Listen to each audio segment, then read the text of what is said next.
ఈరోజు నాగపంచమి ఎపిసోడ్లో ఏం జరిగిందో తెలుసుకుందాం. కరాళి పణీందరని గరుడ రూపంలో పంచమి మీద దాడి చేసి తన కడుపులో బిడ్డని నాశనం చేయమని పంపిస్తుంది. ఇక తన మీద దాడి చేయడానికి వెళ్ళిన పణీందర రూపంలో ఉన్న గరుడరాజు పంచమి మీద దాడి చేస్తూ ఉంటే నాగేశ్వరి అడ్డు వచ్చి తనని ఎదుర్కొంటుంది. ఇక తనతో పోరాడి గాయాలతో పారిపోయిన పణీంద్ర నేరుగా కరాళి దగ్గరికి వచ్చి తనతో చెప్తూ ఉంటాడు, ఆ నాగేశ్వరిని ఎదుర్కోవడం నాకు చాలా కష్టమైపోయింది. ఆ నాగేశ్వరికి అపారమైన శక్తి ఉంది.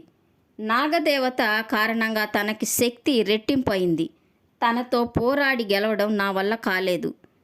మరో మార్గం ఏదైనా ఉంటే చెప్పు, పంచమి కడుపులోని బిడ్డని నాశనం చేయడానికని అడుగుతూ ఉంటాడు. కరాళి పణీంద్రతో చెప్తూ ఉంటుంది, పంచమి కడుపులోని బిడ్డకి దైవశక్తి మెండుగా ఉంది. నేను నా సాయి శక్తుల పంచమిని తన కడుపులో బిడ్డని నాశనం చేయడానికి ప్రయత్నం చేస్తాను. ఆలోచించి ఒక మంచి నిర్ణయం తీసుకుంటాను. అంతవరకు నువ్వు విశ్రాంతి తీసుకో గరుడరాజా అని తన మంత్రశక్తితో తన గాయాలను మాయం చేస్తుంది. ఇక పణీంద్ర అక్కడి నుంచి వెళ్ళిన తర్వాత తను ఆలోచిస్తూ ఉంటుంది, ఆ గరుడ శక్తిని నా దగ్గర శాశ్వతంగా ఉంచుకోవాలంటే ఆ శక్తిని నేను మానవ రూపంలోకి మార్చుకోవాలి. ఆ శక్తిని నేను మానవ రూపంలోకి మార్చుకోగలిగితే నా శక్తి రెట్టింపు అవుతుంది. నేను ఏదైనా సాధించగలను. అది మానవ రూపంలోకి మార్చుకోవాలంటే ఏం చేయాలా అని కరాళి ఆలోచిస్తూ ఉంటుంది. జ్వాల, చిత్ర, వరుణ్, భార్గవులు ఆస్తి గురించి, రాబోయే వాటాల గురించి మాట్లాడుకుంటూ ఉంటారు.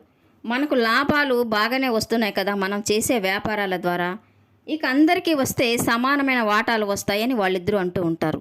ఇక చిత్ర అంటూ ఉంటుంది, వాటాలు సమానంగా ఎందుకు వస్తాయి? మోక్షకి, పంచమికి వాళ్ళకి పుట్టబోయే బిడ్డకే కదా ఎక్కువ వచ్చేది అని వాళ్ళు అంటూ ఉంటారు. ఆ విధంగా వస్తాయని నువ్వు ఎలా చెప్పగలవు చిత్ర అని జ్వాల అంటూ ఉంటుంది. అయినా ఆస్తంతా మోక్ష వాళ్ళకే వెళ్తుందక్క. ఎందుకంటే పంచమికి స్కానింగ్లో లోపం ఉందని తెలిసినా కూడా వాళ్ళు బిడ్డని కనాలని అనుకుంటున్నారు కదా. ఇప్పుడేమో మోక్ష ఏ ప్రాబ్లం వచ్చినా నేను చూసుకుంటాను, బిడ్డని కంటాము అని తను అంటూ ఉన్నాడు. ఇక మా పాపకి పెళ్లి చేసి పంపిస్తే మోక్షకి బాబు కాని పుడితే మొత్తం ఆస్తంతా వాళ్లే కదా అనుభవిస్తారు అని తను చెప్తూ ఉంటుంది. నువ్వు మీ పాప పెళ్లి వరకు వెళ్ళిపోయావా చిత్ర? మాకైతే పిల్లలే లేరు, మేమెవరితో చెప్పుకోవాలి అని వరుణ్ అంటూ ఉంటాడు. ఇక చిత్ర అంటుంటుంది, అక్కే కదా బావగారు పిల్లలు వద్దనుకునింది, ఇక మీకు ఆస్తి వచ్చినా రాకపోయినా ఒకటే కదా అని తను అంటూ ఉంటుంది. ఇక భార్గవ్ అంటాడు, మీకు పిల్లలు లేరు కాబట్టి మీ వాటా కింద ఒక వాటానే వస్తుంది అని తను అంటూ ఉంటాడు. ఇక చిత్ర కూడా అంటూ ఉంటుంది, పిల్లలకు కూడా వాటా ఇచ్చే పనైతే మనం మళ్ళీ కమల పిల్లలకు అందామండి, అప్పుడు మనకు 3 వాటాలు వస్తాయని తను అంటూ ఉంటుంది. ఇక ఆ మాటతో వరుణ్ అంటూ ఉంటాడు, చూసావా జ్వాల, ఇప్పుడైనా కళ్ళు తెరువు. మనం డబ్బు సంపాదించి పిల్లల్ని కనేలోగా ఉన్న ఆస్తి అంతా పంపకాల్లో పోతుంది, చివరికి మనకు మిగిలేది ఏమీ ఉండదు అని తను అంటూ ఉంటాడు. ఇక చిత్ర అంటుంది, మీకు ఈ పిల్లల్ని కనడం ఇష్టం లేకపోతే వదిలేయక్క, మేమెటు కమల పిల్లల్ని కంటాం కదా, ఒక బిడ్డని నీకు దత్తతకిస్తాలే, అప్పుడు ఆ ఆస్తి కూడా నాకే వస్తుంది అని తను అంటూ ఉంటుంది. ఆ మాటలకి వరుణ్ జ్వాలతో అంటూ ఉంటాడు, వాళ్ళిద్దరూ పిల్లల్ని కని ఆస్తిని వాటాని పెంచుకోవాలనుకుంటున్నారు, మనమేమో పిల్లల్ని వద్దనుకుంటున్నాం, మనం కూడా పిల్లల్ని కందాం జ్వాల అని తనతో చెప్తూ ఉంటాడు. ఎప్పుడు ఏం చేయలేని నాకు తెలుసులేండి అని తను లోపలికి వెళ్ళిపోతుంది. మోక్ష ప్రొఫెసర్ని కలవడానికి ల్యాబ్కు వెళ్తాడు. ఇక తనని చూసిన ప్రొఫెసరు, నేను ఒక ఫారిన్ ప్రొఫెసర్తో ఈ విషయం గురించి మాట్లాడాను మోక్ష, తన గర్భంలో పిండము విష ప్రభావంగా ఉందని తను చెప్పాడు. తనకు పుట్టబోయే బిడ్డకు కూడా రక్తం విషపూరితంగా ఉంటుంది, అందులో ఎలాంటి సందేహం లేదు. ఇక దానికి విరుగుడుగా వ్యాక్సిన్ కనిపెట్టడం ఒకటే మార్గమని ప్రొఫెసర్ తనతో చెప్తూ ఉంటాడు. ఇక మోక్ష, మా ఫ్యామిలీ డాక్టర్ పంచమికి స్కానింగ్ చేశారు, ఆ రిపోర్ట్ని మీకు మెయిల్లో పెట్టాను, ఒకసారి చెక్ చేయమని తను చెప్తూ ఉంటాడు.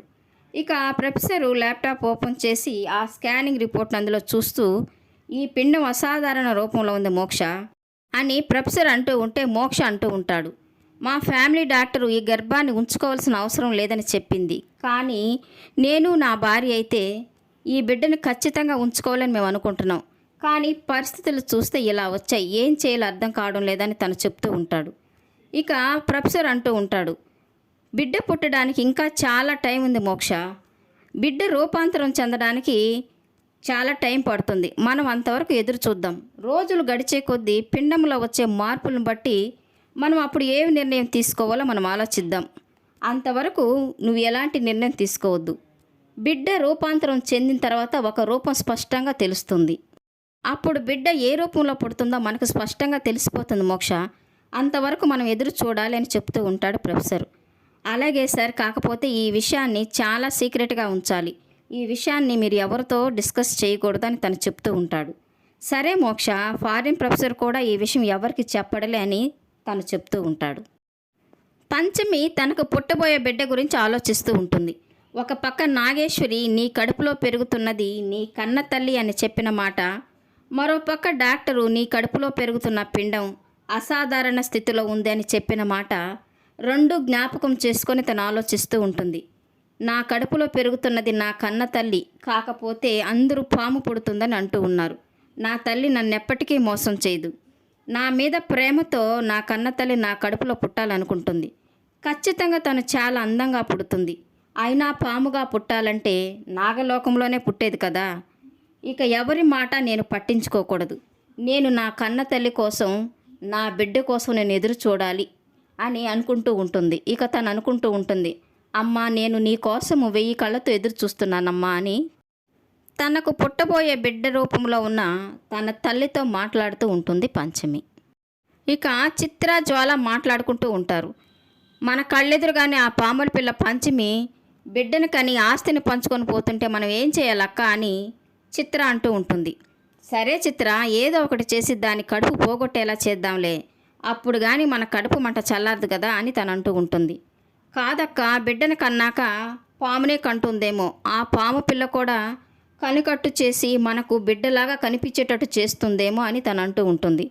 సరే చిత్ర, ఏదో ఒకటి చేద్దాంలని చెప్పాను కదా అని జ్వాల అంటూ ఉంటే, ఇక ఆ పంచమికి ఎప్పుడు కాపలాగా పాములు ఉంటాయక్క, మనం ఏం చేయాలి అని తను అంటూ ఉంటుంది. ఈ ఆస్తి ఎవరికి ఎక్కువ వచ్చినా పర్వాలేదక్క, కానీ ఆ పంచమికి మాత్రం దక్కకూడదు అని అంటూ ఉంటుంది చిత్ర.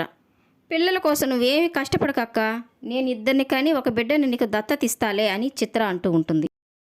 వరుణ్ జ్వాలతో అంటూ ఉంటాడు, నేను డబ్బు సంపాదించి పిల్లల్ని కనేలాగా ఉన్న ఆస్తినంతా వాళ్ళు పంచుకొని పోయేలాగా ఉన్నారు, మనం పిల్లల్ని కందాం జ్వాల అని తనని అడుగుతూ ఉంటాడు.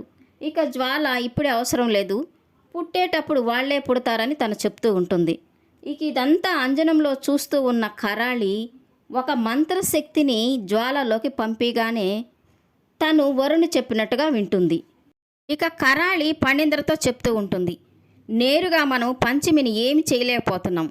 పంచమి గర్భంలోని విశాలాక్షిని నాశనం చేయాలంటే నువ్వు కూడా అదే ఇంట్లో ఉండి ప్రయత్నం చేస్తూ ఉండాలి అని తనతో చెప్తూ ఉంటుంది. ఇక ఏం చేయాలో చెప్పు కరాళి, అదే చేస్తానని ఫణీంద్ర అంటూ ఉంటాడు. నువ్వు సూక్ష్మ రూపంలోకి మారి జ్వాలా గర్భంలో ప్రవేశించాలి. నీ శక్తిని నేను నా ఆధీనంలో పెట్టుకొని నేను ఎప్పుడు ఏం చేయాలో నేను నియంత్రిస్తూ ఉంటాను. జ్వాలా కడుపులో బిడ్డగా పెరుగుతూ నువ్వు గరుడ శక్తిగా పుడతావు. వెళ్ళి జ్వాలా కడుపులో ప్రవేశించు అని కరాళి ఫణీంద్రతో చెప్తూ ఉంటుంది. ఫణీంద్ర పక్షి రూపంలో జ్వాల దగ్గరికి వచ్చి గరుడ శక్తిగా జ్వాలా గర్భంలో ప్రవేశిస్తాడు. ఇక రేపటి ఎపిసోడ్లో పంచమి మోక్షతో చెప్తూ ఉంటుంది, మనకు పుట్టబోయే బిడ్డ ఎలా ఉన్నా ఏ రూపంలో ఉన్నా నా గుండెల్లో పెట్టుకుని చూసుకుంటాను మోక్ష బాబు అని తనతో చెప్తూ ఉంటుంది.